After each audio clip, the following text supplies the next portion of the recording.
I think the first session was really interesting because from a practitioner perspective or a veterinary perspective, it brought in a whole new dimension in terms of the environment, the soil, and the broader contribution that can make to greenhouse emissions and managing that at farm level.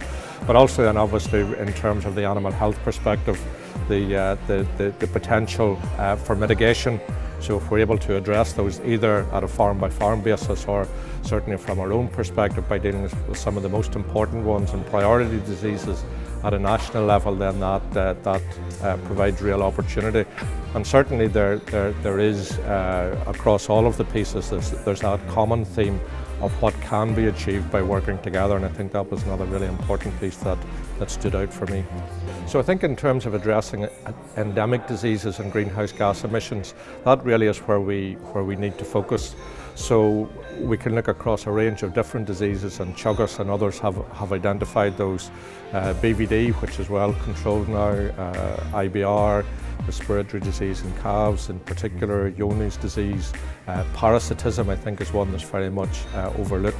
All of those by reducing the efficiency of the animal, be that in terms of reduced milk yield, reduced growth rate and so on, means that the amount of greenhouse gases emitted per litre of milk, per kilo of beef, is greater than it needs to be. And indeed then the longevity of those animals, so if we have that over 3 lactations, where it could be over 4 lactations and so on, is another source of loss.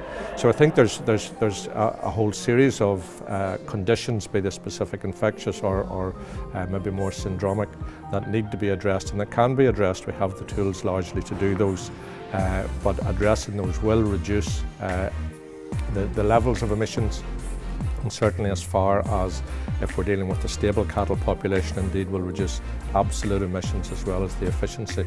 So I think there's great opportunity for vets, for the profession to be involved in dealing with the climate piece and reducing emissions.